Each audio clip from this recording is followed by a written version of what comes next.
Imagine waking up tomorrow and Jamaica is online, but barely. Your call drops mid-sentence. Your bank app won't load. Your Zoom meeting freezes right before your big presentation. Not because a cell tower fell, not because your router died, but because a single line under the sea, hundreds of miles offshore, just failed. Right now, almost all of Jamaica's international internet traffic runs through just a few subsea cables, and more than half of it flows through a single system. And government figures say our international bandwidth costs are 6 to 9 times higher than in comparable markets. There is a new international cable line called the TAM-1 subsea cable. Up to $55 million in investment. Enough capacity to blast 20 terabits per second straight into Jamaica's digital backbone. On paper, it promises redundancy, faster speeds, and up to 99% lower international bandwidth costs. But here's the real question. Does this undersea lifeline actually mean cheaper, more reliable internet for Jamaicans, or just another mega deal where the benefits stop at the boardroom? Before we talk about what's coming, let me show you what we're living with right now. Subsea cables carry over 90% of global internet traffic. Not satellites, not wireless towers. Physical fibre-optic cables lying on the ocean floor. And Jamaica's connection to the outside world is almost entirely dependent on them. Right now, Jamaica's connected through a few main cables. You've got CFX-1, that's the Columbia-Florida Express, and it's Jamaica's only direct link to the United States. Then there's ALBA-1, which connects us to Cuba and Venezuela. And you've got some regional links like the Cayman-Jamaica fiber system, FibreLink, the East-West cable, a few others. Here's the problem. Many of these systems are old. We're talking cables that have been underwater for 10, 15, sometimes 20 years. They're reaching end of life, and when they fail or need maintenance, Jamaica feels it. But the age isn't even the worst part. The worst part is the cost. And who feels that? Call centers and BPOs that need stable, cheap data to compete globally. Students in rural parishes trying to do online school on expensive, slow connections. Small businesses, freelancers depending on Zoom, Etsy, Fiverr, trying to work remotely but getting throttled by caps and costs. Then came Hurricane Melissa. Prime Minister Holness directly linked the damage from that storm to the urgent need for more resilient digital infrastructure. Because when one cable goes down or gets damaged, Jamaica doesn't just slow down. Parts of the country can go dark digitally. So into that reality, into a country paying too much for too little with too much risk, comes a new player under the sea. TAM-1. And Jamaica just asked for a branch. Let me break down what this actually is, because when the government announces a $55 million undersea cable deal, you need to know exactly what you're paying for. TAM-1 stands for Transamerica's One. It's part of a larger system called the Transamerica's Fiber System, or TAFS for short. The main trunk runs from Florida down to Colombia, across to Central America, up through Mexico, and it hits Puerto Rico, the US Virgin Islands, several other points. It's a massive hemispheric data highway. Right now, TAM-1 passes about 220 kilometers south of Jamaica. We're close, but not connected. That branch? That's what this deal is about. Here's what the government of Jamaica just signed. A letter of intent between GOJ and Transamerica's fiber system for a Jamaica branch to TAM-1. The cost is $45 to $55 million US, depending on how much capacity the government decides to buy. And this is important. The government is not becoming a retail internet provider. They're not competing with Flow or Digicel. What they're doing is buying wholesale capacity, international bandwidth in bulk, and making it available to ISPs and telecom carriers at much lower rates than what's currently available. The capacity we're talking about? A fiber pair with up to 20 terabits per second of international bandwidth. To put that in perspective, that's enough capacity to support millions of high-definition video streams simultaneously, massive cloud computing workloads, data centers, the whole 9 yards. Timeline? Construction is currently planned to start in Q4 of 2026, and the branch is expected to be fully operational by Q3 2027, sometime between July and September, if everything stays on schedule. Prime Minister Holness called this a strategic intervention and part of building the digital backbone Jamaica needs. Minister of Science and Technology Darrell Vaz echoed that, saying this is about long-term competitiveness. On paper, it's just another cable. But in reality, this could reshape 4 massive things in Jamaica, if we get it right. Let me walk you through the 4 ways this undersea cable could actually transform Jamaica's digital economy and everyday life. Change number 1, redundancy and resilience. Right now, Jamaica leans heavily on CFX1 as the only major US-facing cable route. If CFX1 fails, gets cut by a ship's anchor, needs maintenance, whatever, everything slows down or has to reroute through much longer, more expensive paths. TAM1 branch creates a second major data highway out of Jamaica. 2 routes instead of 1. That's redundancy. Why does that matter?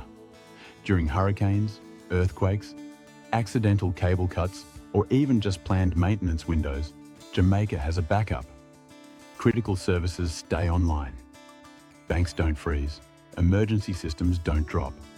Hospitals can still access cloud-based patient records. That's resilience, and right now, we don't have nearly enough of it. Change number 2, international bandwidth cost. This is the big one. The TAM1 project is expected to cut international connectivity costs by up to 99% at the wholesale level. Now, wholesale level is key here. This is the cost that telecom operators and ISPs pay to connect Jamaica to the rest of the world.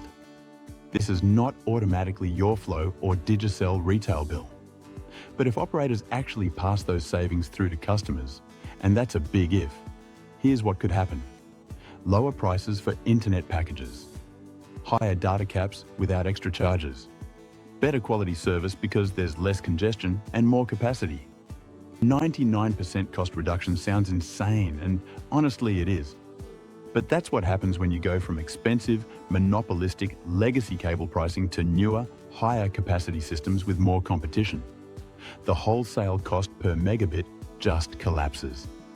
Change number 3, capacity for the future. 20 terabits per second. Let me put that in context. That's enough capacity to support massive increases in data usage across the entire country. More 4K and 8K streaming without buffering. More BPO seats handling voice, video, and data-heavy customer service. More Jamaicans working remotely for international companies. Cloud services, gaming, video production, even future AI workloads that require huge data throughput. This ties into a regional trend. The Caribbean is aggressively adding new subsea cables and rolling out 5G to become more digitally competitive.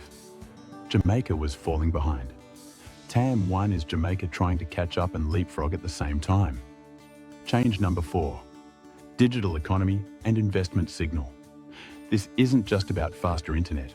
This is also a signaling event. When a government drops $55 million on digital infrastructure, it tells international investors something. It says Jamaica is serious about being a digital economy hub.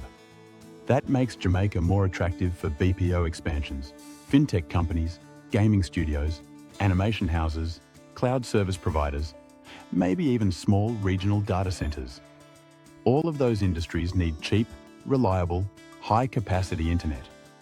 Without it, they go somewhere else. With it, Jamaica becomes competitive. Holness framed this as laying the foundations for higher growth, stronger competitiveness, and broader access. That's the vision. So that's the dream version: redundancy, lower costs, massive capacity, economic transformation. But if you've watched this channel long enough, you know there's always a catch. Here's what I need you to understand. This cable is the backbone. It's not the last mile. And that distinction matters more than anything else in this entire deal.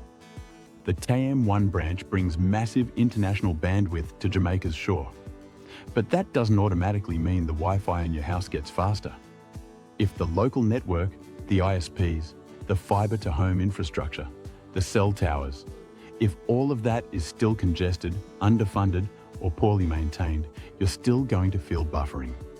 Jamaica needs parallel investments on land, more fibre runs to communities that don't have it, more cell towers in rural areas, better peering arrangements between local networks. The undersea cable is step 1. The hard work is step 2 through 10. Jamaica's broadband and mobile market is dominated by a handful of big players: Flow, Digicel, a few smaller ISPs. These companies control most of the retail market. So here's the question. If international bandwidth costs drop by 99% at the wholesale level, but there's no real competition forcing these companies to pass savings to customers, what happens? They could just keep the savings, boost their profit margins, and your bill stays exactly the same. This is why market structure matters. Will this be a true public good backbone that levels the playing field for small ISPs and new entrants?